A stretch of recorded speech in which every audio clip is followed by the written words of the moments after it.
tonight because it's the first of many community engagement meetings that RIOC will be hosting.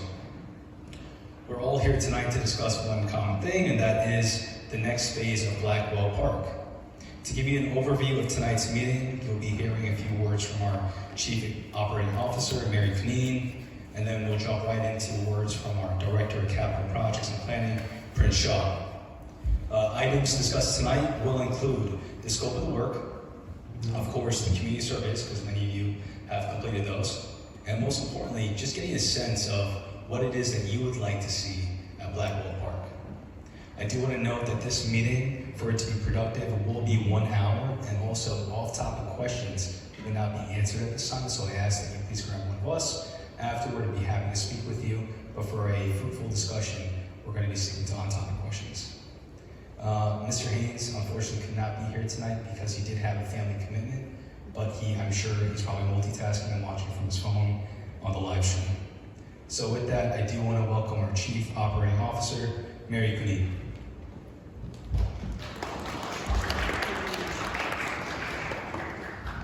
Thank you. It's great to see everyone here tonight to speak about Blackwell Park, which, as we know, is one of the nicest areas on the island and really one that encompasses a lot of great features that island residents use every day. It's a prime location on the island, central to all the goings-on, and it can become an even more incredible experience after this capital project. So we want to thank the community for all of your feedback, and we really look forward to continuing to review the surveys, hearing back from you tonight, and then making this project truly successful and working together moving forward. For years, returning RIOC board member Faye Christian has advocated for upgraded playground equipment, and Amy Pippin Rodriguez advocated for a bathroom within this footprint, as well as countless others who shared ideas. As a brief update outside of Blackwell Park, we wanted to mention Lighthouse Park. We still have plans for the area that has yet to begin. RIOC and HHC are currently discussing resiliency plans for the northern end of the island. That project is currently on hold until further notice, but we will provide updates and announcements in the upcoming weeks. So thank you so much to the RIOC team that helped get this event together tonight, and especially for Prince Shah, our Director of Capital Planning, who works within our team, for overseeing our capital program. So without further ado, Prince Shah.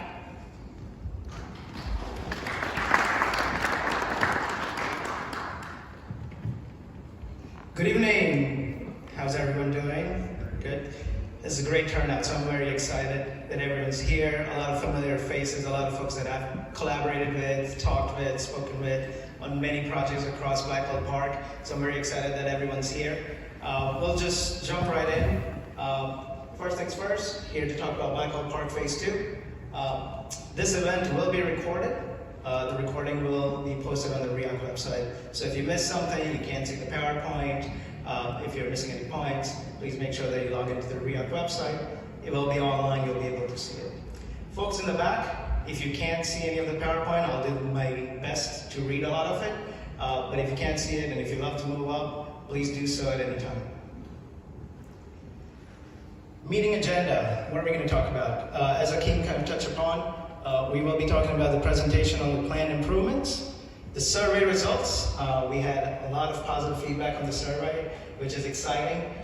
In the past, we have sent out surveys, and this time around we sent out survey, and the amount of feedback that we received was almost partly overwhelming, I should say.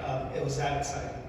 And community comments. You'll have an opportunity to give us your feedback to really get it incorporated into the design. Meeting goals, gather community input to define the master plan of Blackwell Park Phase 2. All right, general overview. What is this project? What is the design team? So the design team is MKW plus Associates. They were presented in the May board meeting, and they kicked off just the site surveys of this project late fall, so mid-November to December. The construction budget is set out to be $5 million. The anticipated construction start is fall of this year. So we're trying to see, what we can do, and this is again an anticipated start date. We're not sure, all of this changes based on the scope and the size of the project. So, we'll see what the project scope ends up being, and then we'll go from there. Planned improvements, These are just the highlights of what's already in the scope of the design team to explore. And then, any comments that we get today, and then the further comments in the survey, all of them will get compiled and presented. ADA accessibility throughout the park. One of our larger goals across any capital projects is to make sure that all our new capital construction is ADA accessible. Inclusivity, making sure people of all walks of life, people of all abilities are able to enjoy our parks and public spaces is very important to us. So we want to make sure that ADA accessibility is one of the top priorities. Existing playgrounds. The expansion or merger of existing footprints, new drinking fountains, designated stroller parking. That's one of the things that we always hear about. Every time you go to Blackwell Park, you always see a lot of strollers, and they don't have a designated spot. We want to make sure that there's a designated place for strollers. Designated age-appropriate equipment. As the world grows, there's many different kinds of equipments for children these days. We want to make sure that whatever we do is keeping the kids excited to be able to use the playground and all the equipment that's in there. Resurfacing of the basketball courts. We know the basketball courts are much loved.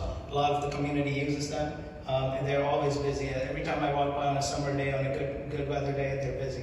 So we want to make sure that we touch that. Additional water play areas with the goal to maintain its usability during winter months. That's important. Why? Because currently, if you have the water play area that's there now, it's offline and it's essentially not being used. That space is empty. It doesn't really get used. We want to make sure that we can use that space or whatever the new design space is across all the months. Okay. New security lighting. With new design, bigger parks, you're going to need new light poles. You're going to need more security lighting, etc. Basketball court lights. And really a holistic approach to the park lighting design. One of the things that I'm personally big on is understanding how a project's impact works on a master plan level, at a 30,000 foot level, if you would say that, and really zooming in and understanding what the project's impacts are within that site. Landscaping upgrades, additional park furnishings, and addition of a small comfort station. And I'll get into details and touch upon throughout my slides and what all of this means. So let's move on to the next. First of all, where's Blackwell Park? I think most of the folks here know.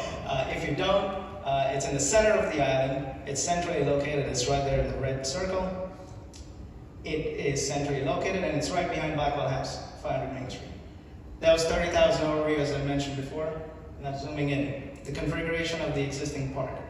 First, we'll talk about what happened in phase one, right? Because we had a phase one project, and now we're looking at this as phase two.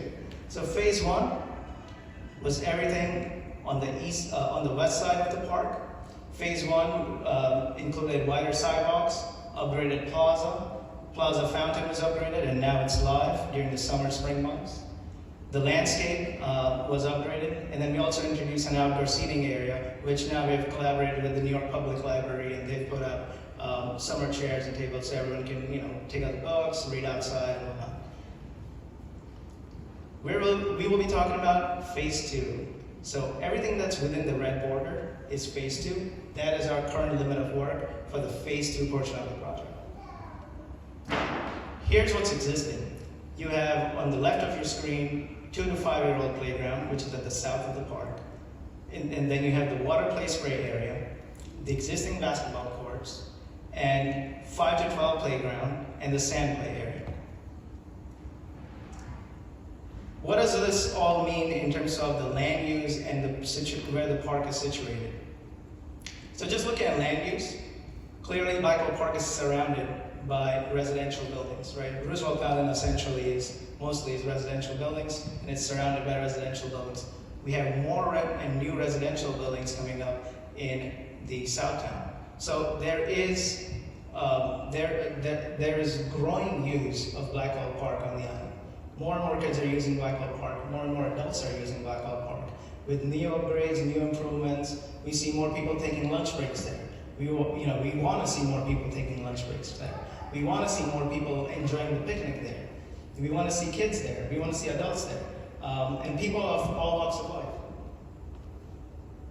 Recreational amenities. So what are the recreational amenities around Blackwell Park? One of the great things that Roosevelt Island brings is the fact that every public space on Roosevelt Island is within a 5-minute walk distance.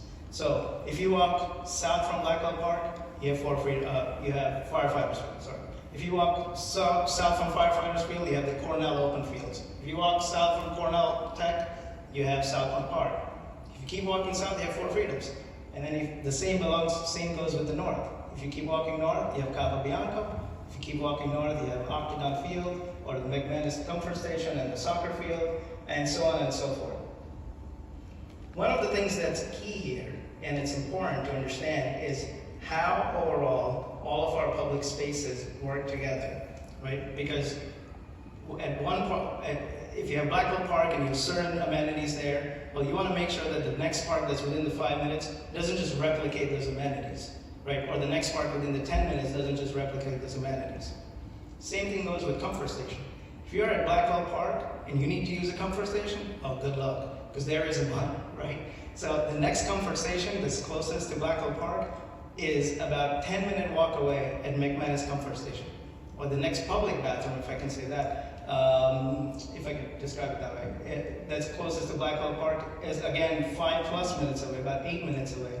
That's at the tram station. And the next one after that is Southland Park, right? So we want to make sure that we can help out, we can introduce programs that are needed within the park and much used by the folks that enjoy the park. So be it children, adults, everyone needs to be able to come to the park and not have to run out because they need to go use the bathrooms. We just talked about Comfort Station. In the world of DOB, Department of Buildings, one of the things that's very important is where are these new buildings located?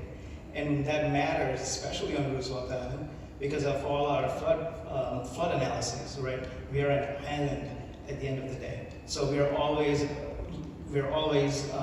at risk of flooding.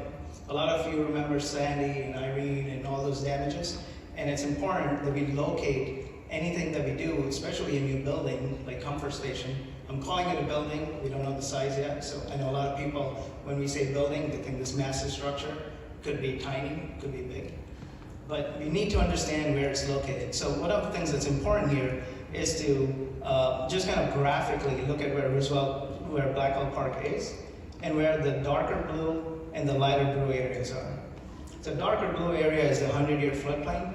We want to make sure that the Comfort Station or the bathrooms that we design are outside of the 100-year floodplain, and then they're within at least the 500-year floodplain. That's the goal. All of this will come kind of slowly tying together as I move through the slides, and you'll be able to see what I'm describing. So now let's zoom in. I'm all about zooming in, zooming out, if you can get here. Right. So let's zoom in. Project site circulation. Site circulation is important. Why is it important? Because we have multiple different park amenities or park playground structures and such, and multiple different programs in the park. We have the basketball courts, we have the 5 to 12 areas, we have the children areas, right? Essentially, the goal and what I'm trying to get across, right, is we have 2 different playgrounds situated on the either ends of the park. Now, if you're a parent who has children, or if you are someone who's watching kids that are on 2 different sides of the playground, it's difficult. And I'll get into some of the survey comments eventually also. And one of the larger comments is that it's about, well, 2 parks are across from each other, there's no clear circulation, and there's basketball courts in the middle. How do you plan to address that? And that's one of many comments that kind of talk about the same things. The other important factor here is understanding the arterial and the interior circulation. Currently, getting to Blackwell Park from the East Promenade gives you certain access points. So you have an access point at Playground 1, let's call it on the left side, access point at the basketball courts, and then you have an access point on the right side of your screen, which is at the water play area and Playground 2, we call it for this exercise. We need to understand how we can improve accessibility. One of the larger goals, right, we always have to remember as part of the Roosevelt Island GDP, the General Development Plan, is that we always need to have emergency access for emergency services. be it police, firefighters, NYPD, PSD, whatever, right? So one of the things that we will need to review and analyze is how do we improve access in the park, not only for the folks that are going on there, walking there, but the folks that are going to be using it or arriving there on a wheelchair or using a stroller, or if it's emergency access.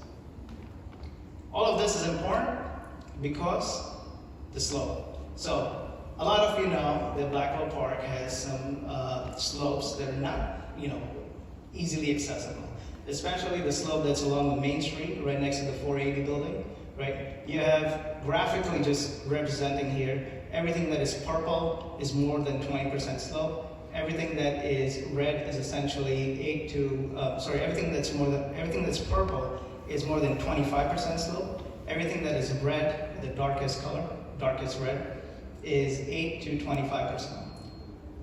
What this leads us to understand is that we need to improve circulation for all. This is not just circulation for pedestrians, it's not just circulation for bicyclists if that happens, but this is circulation for all. How do we improve circulation that really causes us to not have to, try to fit our strollers next to each other like it used to happen on that sidewalk of Blackwell Park, which is now improved, right, as part of the Phase 1 project? We really need to understand how we can get access to all areas of the park to people of all abilities. Currently there are areas of the park that you might be able to access, but then certain individuals might not be able to access. And we want to make sure that the new park includes everyone, right? That's a big goal. Existing site conditions. So you have the pathways, so all of the existing site conditions that I just talked about. On the right side of your screen, on the top, it's all the new pathways that we have, the new sidewalks and the new pathways. And essentially on the left side of your screen is all the old pathways. The old pathways, you've seen it, you've linked it. That they are in state of disrepair. We need to give them much needed TLC. And we really need to look at how we can improve the materiality of these pathways to make sure that these pathways are resilient also as we move forward in the future.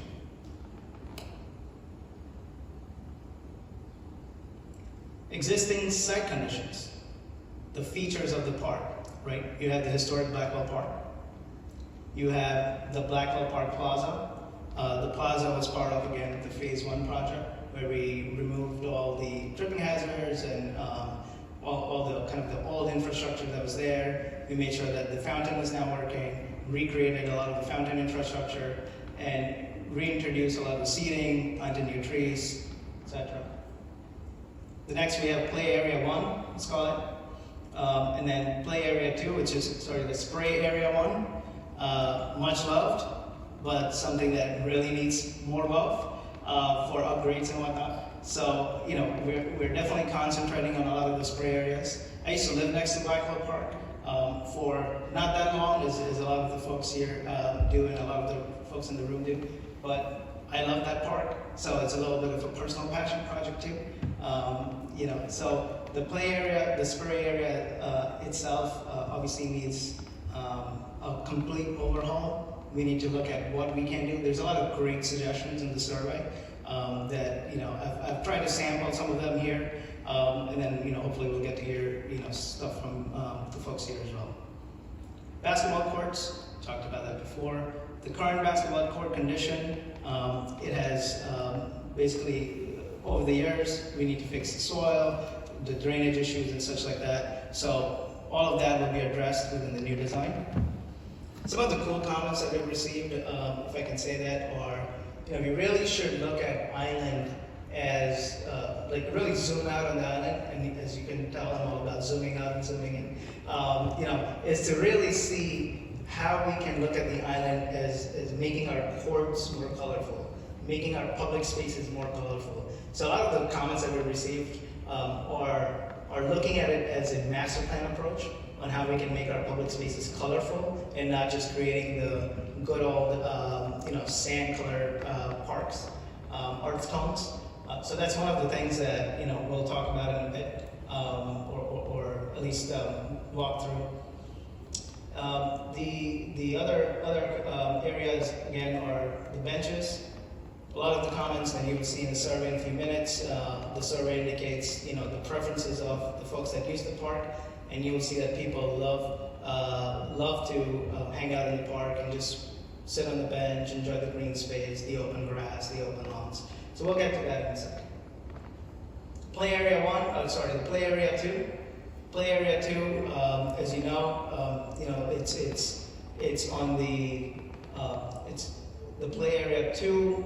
The play area two also needs a lot of love. That was resurfaced, I believe, in 2018, but it gets heavily used. With the heavy use, we know that children love and use that park and admire the park. So we want to make sure that if it's possible and if it's feasible, we want to make sure that we can expand it, but also really upgrade what's in the playground and the play structures. We want to make sure that the play structures that we introduce, again, are exciting. Right? We don't want to make it something boring and just some slide and add swings. We want to add swings. We want to add slides, but we want to make sure how we can. We want to make it exciting, and that's one of the goals. And then the last image that you see, it's the spray area / the sandbox. It used to be a spray area. Not sure when, maybe years ago. Hopefully not before I was born. So I don't know when the spray area was ever active, but what we really want to concentrate here is the sandbox. Cat litter area. Cat litter area, as you just said. But the sand, we want to make sure that, let's say if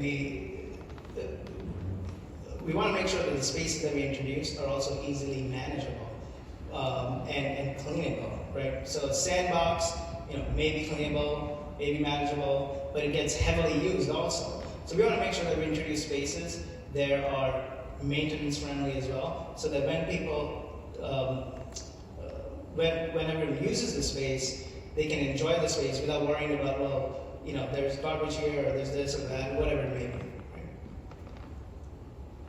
All right, now to the exciting part. If you're able to, please raise your hand if you've taken the survey. Exciting. Ms. Birdie, you didn't take it? Of course I did. All right. Awesome. All right. So, as I said before, we received exciting responses. We received 363 responses. This is as of last night, 5 p.m. I checked before, and we are still getting more responses, and I'll talk about the survey link in a minute as well. But that's exciting, right? More people are interested in participating in community events, and more people are engaged in participating in the idea of recreating or upgrading the Blackwell Park. That tells you a lot, right? Blackwell Park is centrally located, as I said, but I strongly believe that it's one of the only big public parks that we have and playgrounds that we have. Other playgrounds that we have are kind of smaller. You have the Capo Bianco, you have the parks behind the schools, you have the parks at Manhattan Park, but those are kind of really geared towards maybe the residents of Manhattan Park or the folks that are on the East Promenade, things like that. This is really the only big public park we have, and we want to make sure that we get as much input as possible, right? So, survey results. Are you a Roosevelt Island resident? Well, 97%, I'm just going to round it up, 97% folks that answered the survey were residents. What's also interesting is the folks that were not were former residents. Or presumably work here because they're from Long Island City, Manhattan, or Brooklyn and traveling to Roosevelt Island, or they have their families come here, or they have families that live here, and that's why they're traveling here.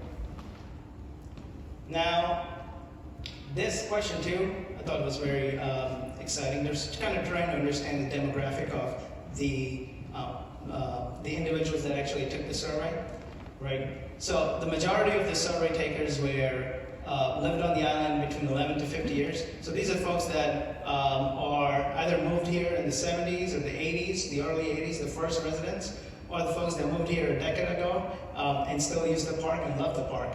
And I love that, because they are growing. So folks that moved here years ago have seen the park go through all those phases, the Red Castle playground, the Dan Kiley design, the nature grows, the oak trees, all of that. And then the folks that moved here 10 years ago have seen some of that, but they're also seeing the growth that is recent. So that's very exciting.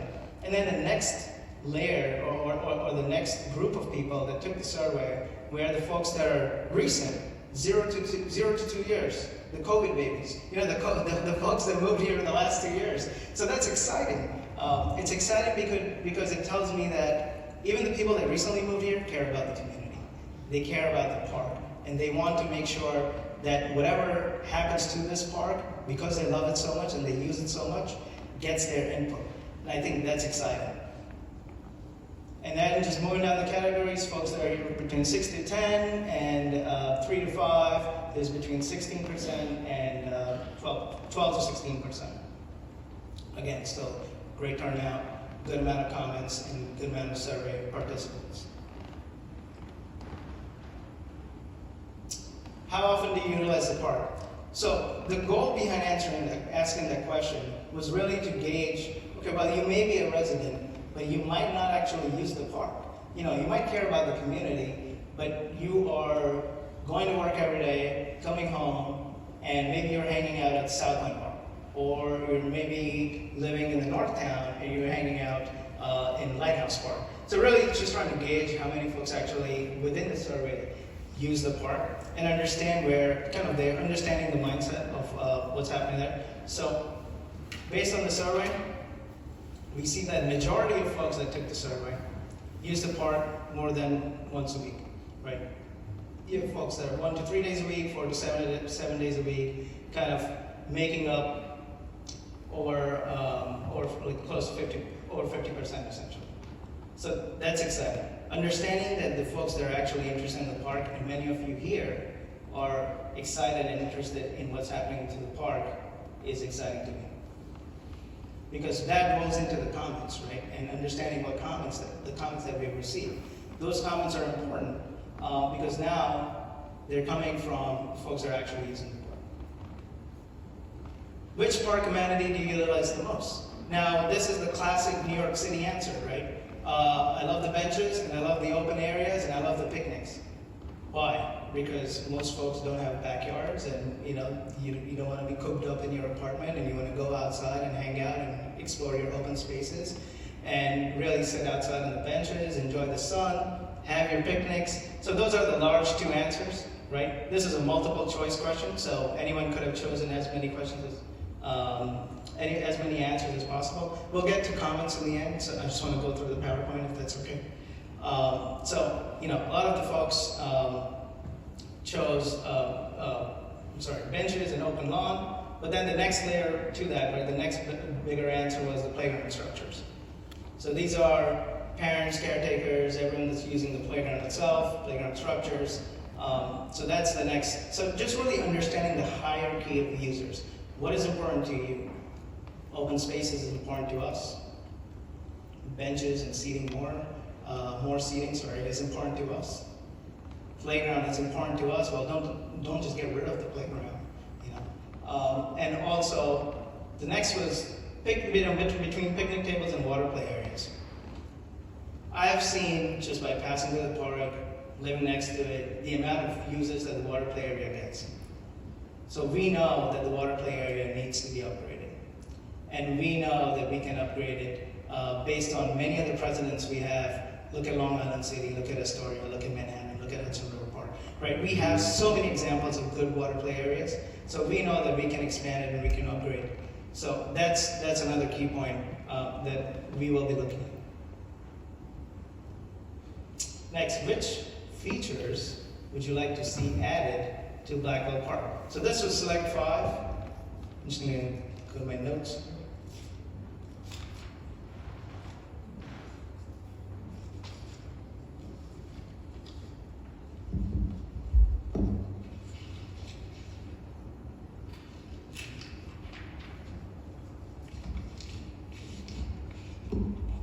So, within what features would you like to see added to the park? Right. The highest again is the water play area. Right. Everyone loves the water play area. Everyone wants that to be upgraded. Noted. And that's a good comment. We believe that strongly as well. The second bigger one was the comfort station. I explained before. If you gotta go, it's gonna take a while because you have to go to the tram, or you have to go to the Octagon Comfort Station or the McManus Comfort Station.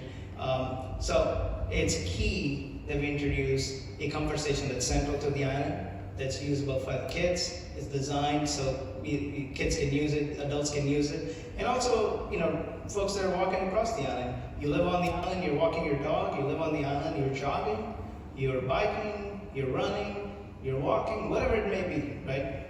We need to have a centrally located comfort station within the park that can be used by all.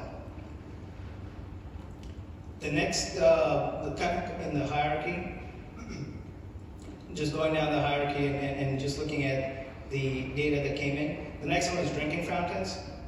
I understand, right? Existing, there's only two, I believe there's only 2 drinking fountains in Blackwell Park, and they're essentially right next to each other. You want the water to be available to kids near the playgrounds, on either sides if that's the case, maybe at the basketball court, so you don't have to walk all the way across and go to the water drinking fountains. But they don't work. That's what we're going to address. Thank you. They've been working for 5 years, right? Yeah. Yeah, they've been broken since RIOC shut down all of the drinking fountains. I'll follow up with that. That's not- Thank you for your comment. Well, thank you, you're here, because that's all the things we're going to address, right? So drinking fountains, thank you for the comment. The next kind of hierarchy things is the playgrounds, right? Really getting the 2 playgrounds. You can call it 5 to 12, 2 to 5. You can call it playground 1, playground 2. In this current presentation, that's a little bit of semantics, right? Really understanding that the playgrounds itself need to be upgraded. Combine 1, combine 2, add 4. The playgrounds need to be upgraded. They need to be made more exciting. We need to resurface the area. We need to make it more colorful. We need to make it more inviting. We need to change the signs. Right? We have all of those comments also that we'll talk about in a minute. But playgrounds are in the hierarchy. Playgrounds are next. Then you have your picnic tables, the drinking fountains, etc. But what was exciting to me was also a lot of survey takers took time to write in the others. Right? Yeah, you have all these options, that's great, but I have all these other things that I want to talk about, and that's exciting. That's exciting because people are taking time to write it. They're not just like clicking and then, all right, great, I get the survey. Right? People are actually caring about the input, and that's what matters.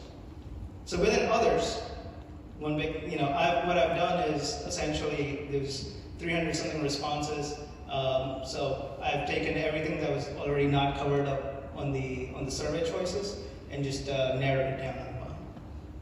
Climate resiliency, that's big. We are an island, can't forget that. We always need to understand climate resiliency. A lot of folks say, well, why don't you refer to all the Long Island city parks? They're doing a great job. We said, you know what? Noted. We're definitely going to do that. Green roof.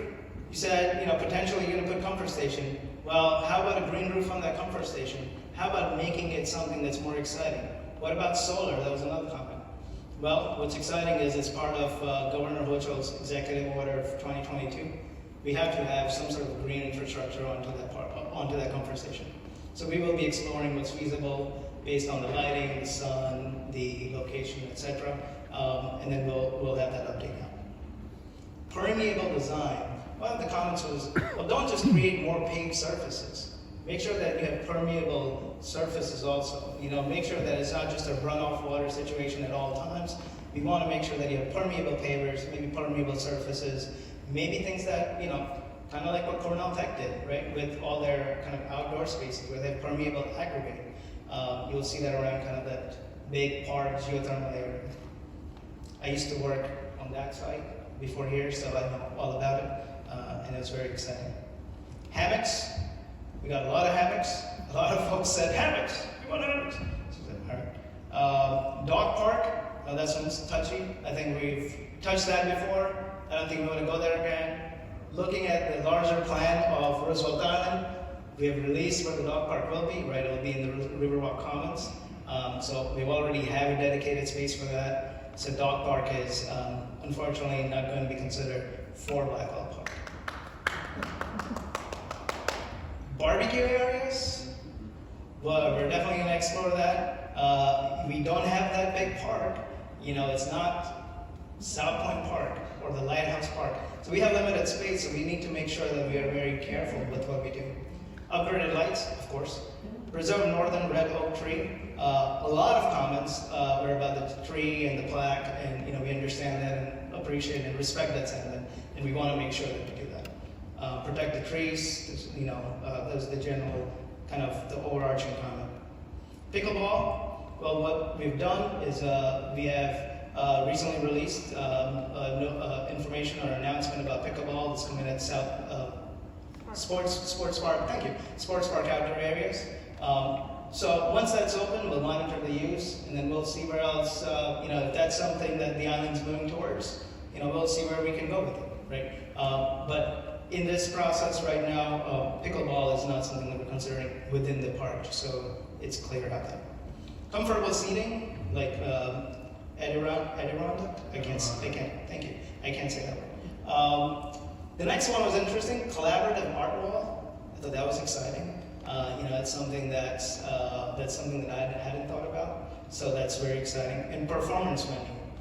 That's exciting. On the island we have a lot of we have the theater group, we have the youth center, we have all these kids. We have a lot of outdoor performances. One of my favorite things is, or when I lived here at least, was when I could see it. All the kids that are gathered in the library outdoor plaza, and when they have the performances and the classes, I think that's exciting. Everyone's using the public space. Gets people out of their houses, gets people out of the classroom, gets people out of the auditorium, and then everyone's outside in the public space. So I think that's something very exciting and something that we can consider. But outdoor performance spaces don't have to be just outdoor performance spaces, right? It could be a plaza. It could be an open land. It could be a lawn. It could be a picnic area. It could be many things and can be used as a performance venue. What does that really mean, right? You just need a couple outlets. You need to make sure there's good lighting and things like that. So that's, we're capturing all of these comments, but understanding that the word itself doesn't define what the program of that space is, right? The space can be defined by the program you put in it, right? So it can be an outdoor library plaza, we can call it that, but if no one's reading outside and it's just next to the library, it's not a library plaza. If people are just picnicking in there, well, maybe it's a picnic plaza, right? So what do you define it and what the program is can be two different things. So we need to make sure that we can do what, we can define it and we can create the space, but how the community uses it is what makes it space, right? One of the things that I'm big on in across every project is making sure all of our spaces aren't just pass-throughs. We spend all day walking on the island, but a lot of times we go by the chapel. We've seen it 1,000 times because we've lived here, thousands of years, whatever, it's decades. But a lot of folks don't stop and look at the chapel, right? Because not all our spaces, it's all about space making. All of our spaces you just pass through because, oh yeah, I've been here, I've seen the chapel, I've seen Blackwell Park, I've seen Blackwell House, I've seen the sports park, etc., etc. So really making everything a space and making, giving it that, aha, I should hang out here. This is a cool place. I should really see how I can explore and enjoy the space more. Maybe I can come here and lunch. Things like that, we could be doing that. All right? Survey results, question 7. Do you have any specific concerns? Yes, we have again really received hundreds of responses. I'm going to read you the highlights that we received. Improve walkway between two playgrounds, we touched upon that. Ensure continued maintenance. Again, that's something that we're working across the board with operations. Increase frequency of trash pickups will be added to operations. Fix the water spray, add timers, push buttons to activate and minimize the water waste. A lot of comments were, well, the water's running, but there's no one interacting with it. How can you improve that? Noted. Fix signage. Existing signage is uninviting and confusing. There were some of the comments. New conversation should be low profile. Address the light pollution, night lighting, and the aesthetic. And that's part of the reason why actually we held this, where we're going to do a walk and talk, and it'll be dark outside. But a lot of times we explore our public spaces in the daylight, but they exist in the nightlight, and a lot of folks also experience those spaces in the nightlight. How can we make it exciting at night? Remove sandboxes, playground flooring, construction timeline and effects, etc. So one of the comments there, and I'll just touch upon that quickly, is construction timeline and the effects on the park closure. So as we move forward in the project, as we design it, again, we haven't started to design yet. So as we design it, we're going to understand more of what the needs are, what the phasing logistics can be, how can we phase it, if we can phase it, and we'll kind of release all that information also as we move forward. All right? Anything else you'd like to add? Preserve green spaces and open lawns, protect the trees, more flowering plants, seating with umbrella and shade structures. That's a good one. More water sprinklers, people want more. More swings, and additional security cameras. So those are kind of the big highlights of hundreds of comments. And I kind of skipped through the answers that were just, no, I don't have any comment. So I kind of just skipped through some of those. Right? All right, what I'd like to do is, I have my colleagues here in the back, and they're taking notes. They also have another mic. What I'd like to do is get some comments from the room. And please raise your hand. My colleague Juji will come to you, will give you the mic. And, because we have a lot of folks here and we want to hear from everyone as much as possible, if you can limit yourself to 1 minute, I would appreciate that. And that'll help us get the comments in, and they can also jot it down, etc. Go ahead, Juji.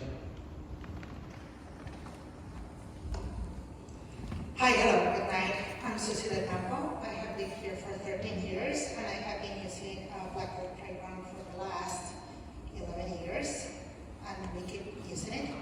And also, I have a group in Facebook exclusively for Roosevelt Island parents. They have to live here to be able in that group. So I don't speak for them, but I will relay all the information. So I want to point out some things that you may not be aware of.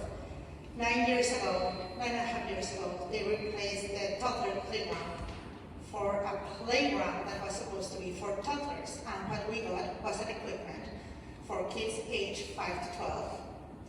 There were swings that supposedly were ADA acceptable, but they were not. And that structure is not safe for any toddler. So that's number one. So we want you to consider the new playground for little kids, that there is fun, exciting areas for toddlers like we had before they construct for 80. That's number one.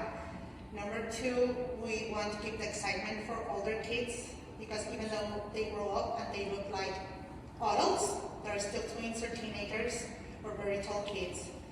And the other thing is that we have the child school in the island, and those kids have some different approaches to life. And we have a lot of kids in the island that are considered handicapped. So none of the playgrounds that we have in the island had any structure that is ADA accessible or it's accessible for them. The other thing, they're talking about the sprinkler system or water structures. We just want to ask, or my family, that's when I say we, that in case that you replace that energy fund, so to please RIOC not allow any dogs in the water structures any time of the year, because if the kids are playing there and there's an animal that they don't belong to them, there could be some kind of bite or bad interaction. We need more bike racks in that area, because a lot of kids can go by themselves to the playground, and we don't want any more bicycles being stolen.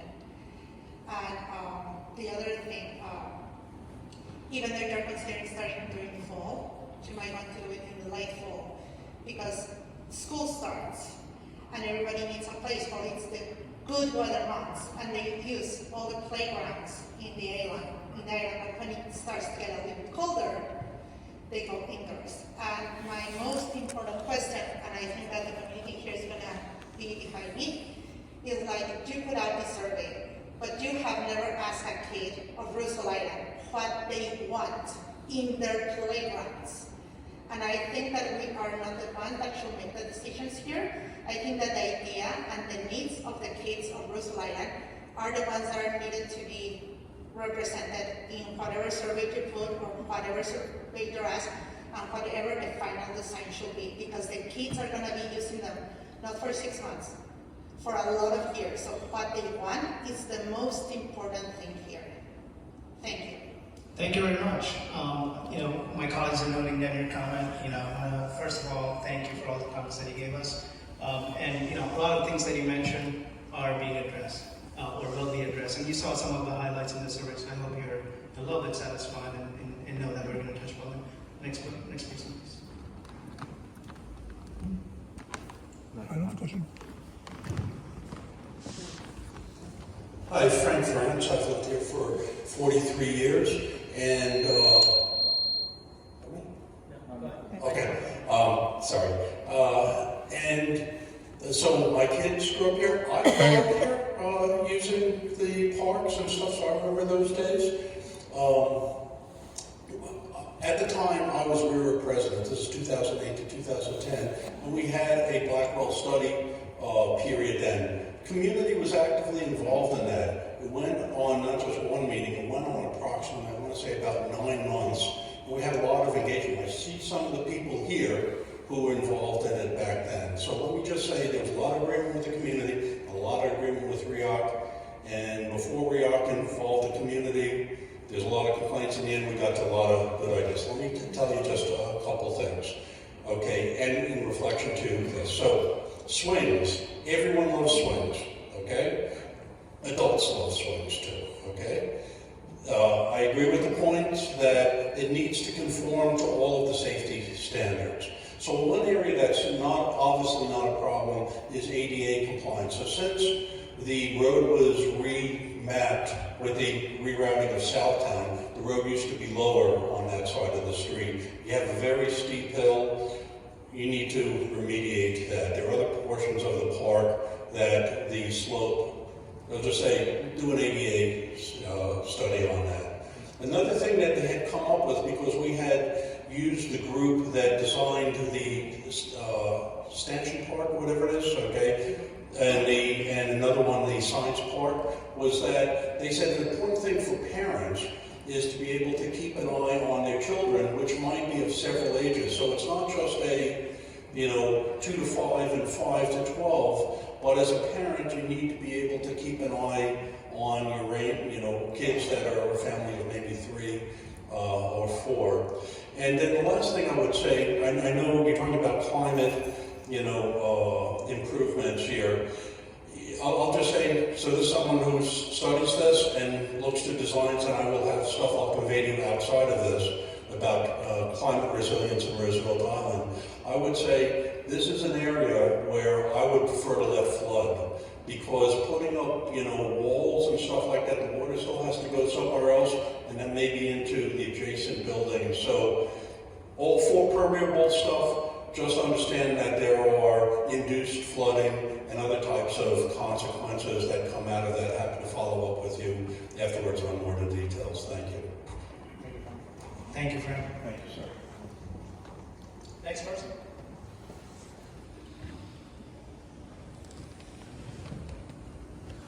Yes, Shah. First of all, I love the Blackwell Park already. I go out there when it's warm. I love sitting out there. And thank you for this. It's very thorough. And thank you for doing this work. 2 very small points. One is the comfort station. I think it's going to be very popular. So I encourage you not to make it too small. And then secondly, it's one more boat drive for some hammocks. I love what they've done in Long Island City. I'm sure you've seen it. It's durable, it works, and it's maintainable as well. So thank you. People love hammers. We have a lot of comments about hammers. We want hammers. They will fight. Next person, please. Thank you.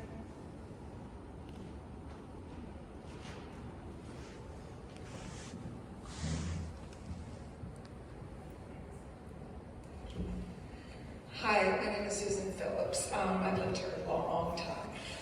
I just want to say I live in 510, and my view is south. So I just ask that you consider the impact that everything that you're doing there in terms of the light at night, the sounds, the noise, and the green and the trees and all of that is why we stay in 510. Yes, thank you. We did receive a lot of those kind of specific comments regarding people that live in Roosevelt Landing, so thank you. Next person, anyone else? Next person, anyone else? Any other comments? Of course. Of course.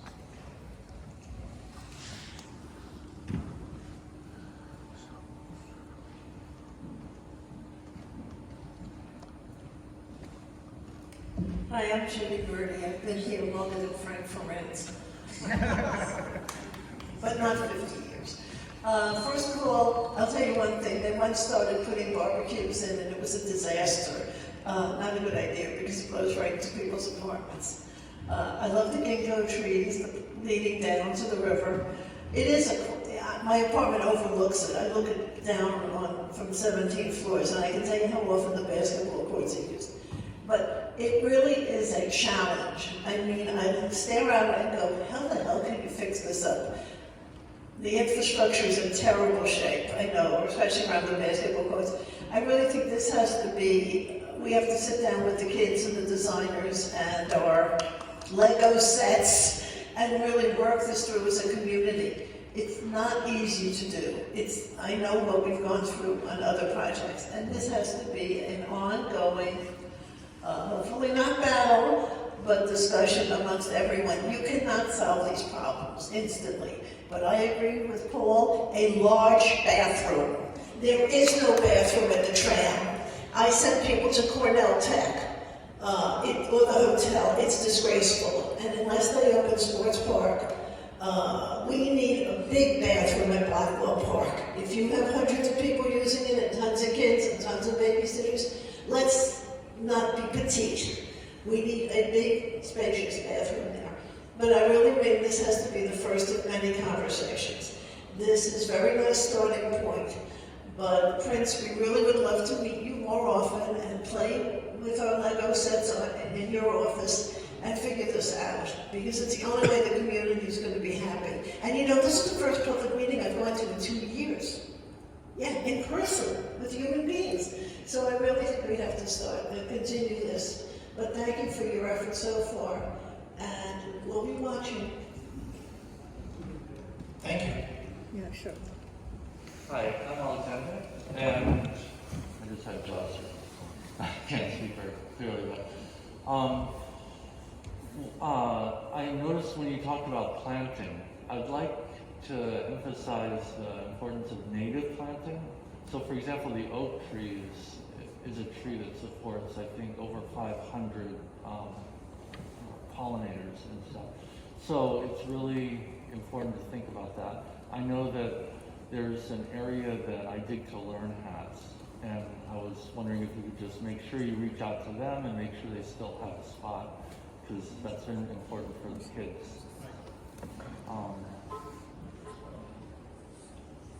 Yeah. Thank you. Hi, my name is Dwight Penny. I've been here for 35 years, and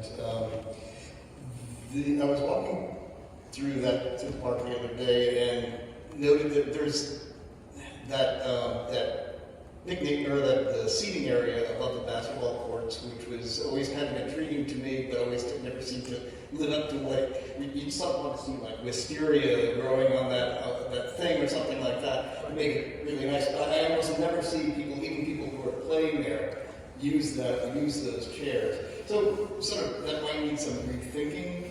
The other thing is the ramp and the stairs up to it, the ramp down, or the steps that go down from Blackwell House down to the basketball courts seem to be something that were probably remnants from the long past, maybe when the warden was living in Blackwell House or something like that.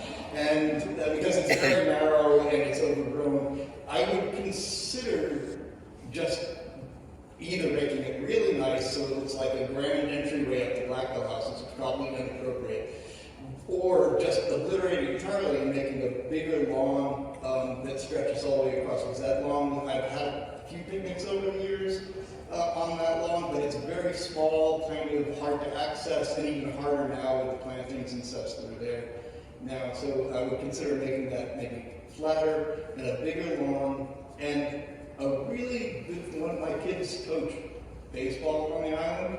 One thing that they know is that the kids who play really well are the kids whose parents get out there and toss a ball around. So a space that's just big. I see parents using the other lawn on Blackwell for that, but if you maybe think of it as an alternative flat space for picnicking and for things, that sort of free-form activity would be great.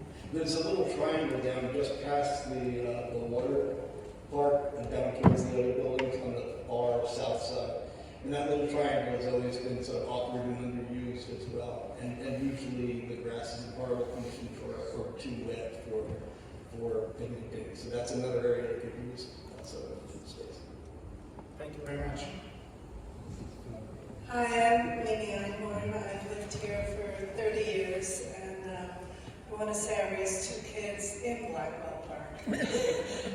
Spent a lot of time there, and one of the things I want to emphasize is how important those trees are.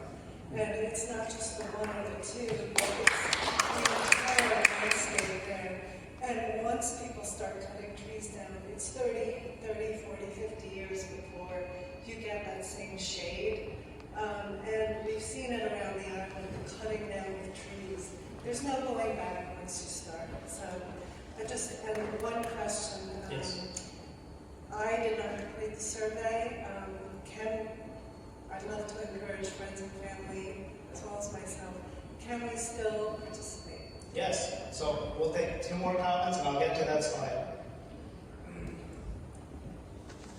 Anyone else? Yeah, go ahead.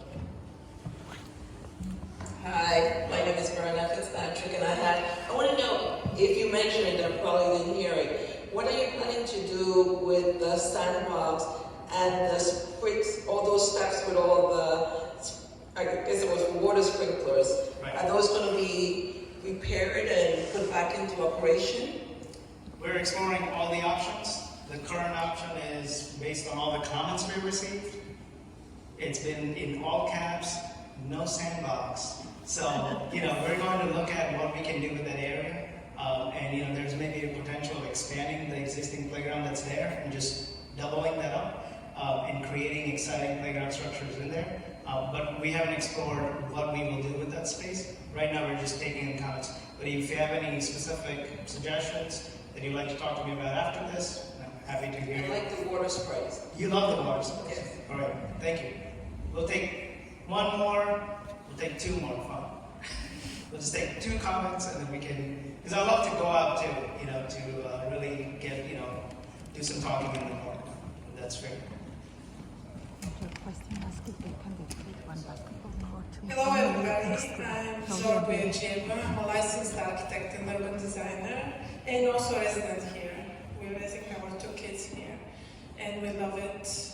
Roosevelt Island is special in terms of urban design and architecture. I cannot stress that enough. It's unique and it has enormous value just in the history of architecture of this city.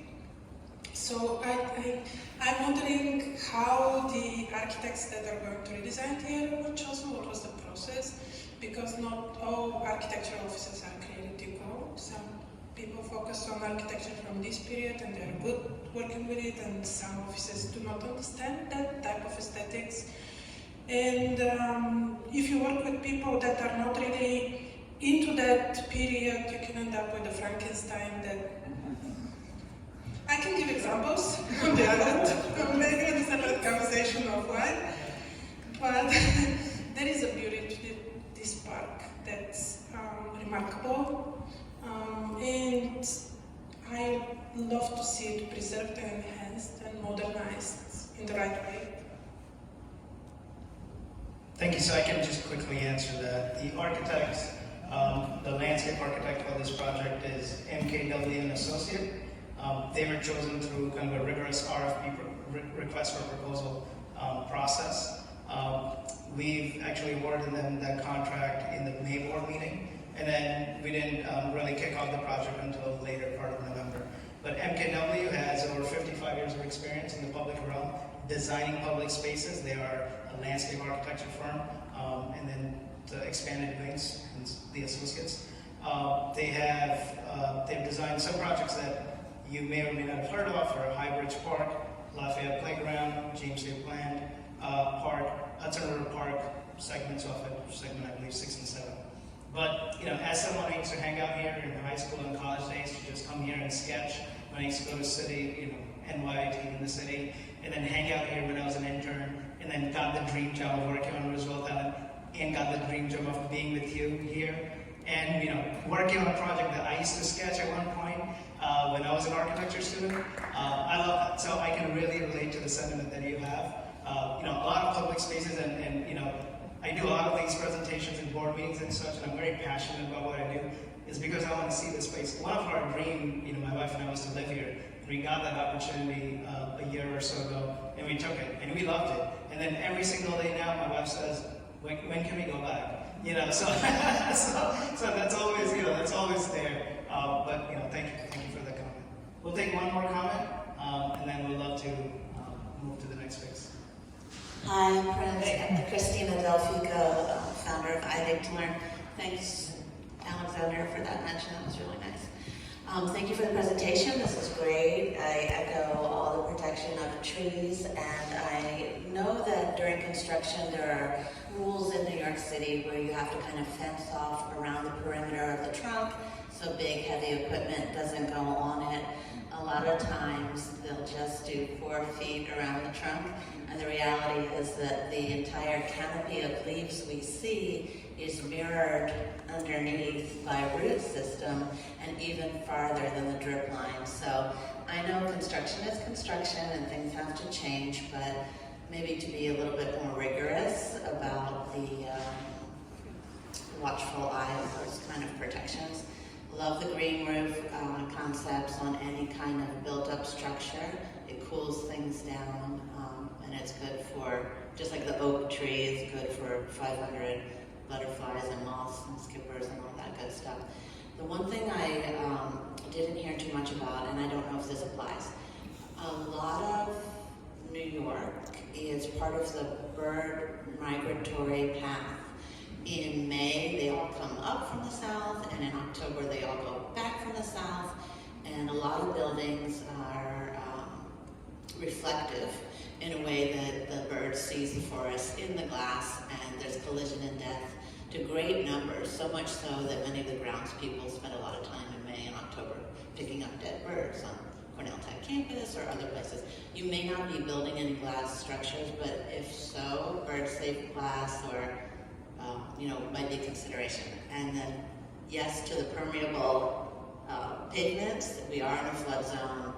It is serious. Anytime we can replace a hardscape with a more permeable one, as long as it's ADA, accessible, that's great. And there was one other thought that I just wanted to share, and I think that there are some very creative things out there, and I see that you said you'll start in fall with construction. Is that how I saw it? That's just anticipated. So based on 2023. 2023, but that's all anticipated, right? That's all based on what happens with the design, the planting seasons, what kind of plants we choose, what kind of structures we create, what kind of soil and earthwork is there, all of that. My background is architecture, but I've worked in construction for longer. Yeah. So, that's all what I do, and that's what we're going to talk about during the RFP and design. Yeah. So I don't know how deep you're going, but there's been kind of more fun, like the art wall, like the playgrounds, like the hammocks. There have been pavements where, I think they tried it in Times Square, it might be a UK company, but when you walk and foot traffic pounds on certain pavement, it makes a kinetic energy that lights the lights. Yep. And so there are things that are playful and also inspirationally creative that might have the youth or others be future leaders in design as we go. So last thing, communication. So many people use that park. So many schools on the island, and including the work that I do, youth use all those spaces. So taking that out of commission come fall is going to be a bit of a crunch and have everyone scrambling to work in other places. So just keep us in the loop. And we do, is there any deadline on that survey? Because we only had about 4 days to tell our networks, and I'm not going to say I don't. I would love to share it with more people. Of course. So thank you for all the questions. I'm going to get to that same exact topic. So next step. Sorry, can you hear me? Yep. Next steps. All comments from this meeting will be compiled. I'll provide it to the design team. My colleagues I see them in the back typing away and taking notes. so thank you for doing that. We'll all compile these comments. This video is being recorded. I know the design team's probably watching it right now also, so if you're watching, I hope you're taking notes. If not, you're gonna have to rewatch it.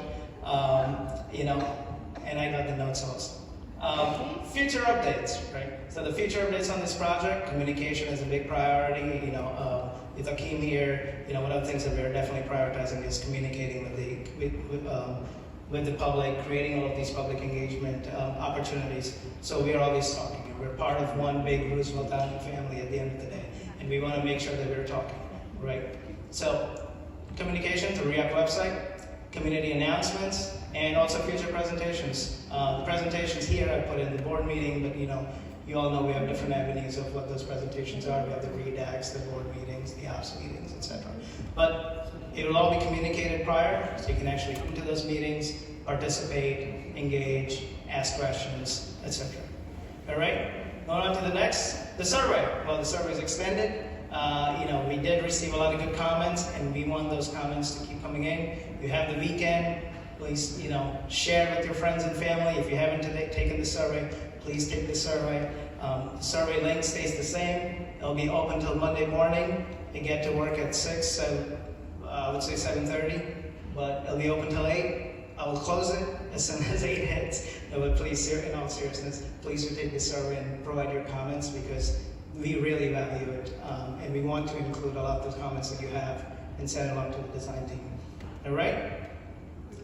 We're going to head over to Blackwell Park for a walk and talk. If you can join us, please do so. We'd love to come there, look at the spaces together. We want to have a lot of time. I know it's also cold outside. I do want to say, and just if you can show appreciation to each other for being in this room, participating, being in a community engagement, and really taking out the precious time that you have, that you could be spending at home and being cozy. Right. You're with your kids, not wearing the coats. When are you going to ask the kids to the light up what they want? I'll get to that. So let me talk about that in a second. Okay. But if you can, please head over to Blackwell Park. I'm going to pack up. We'll all pack up, and then we'll start heading over.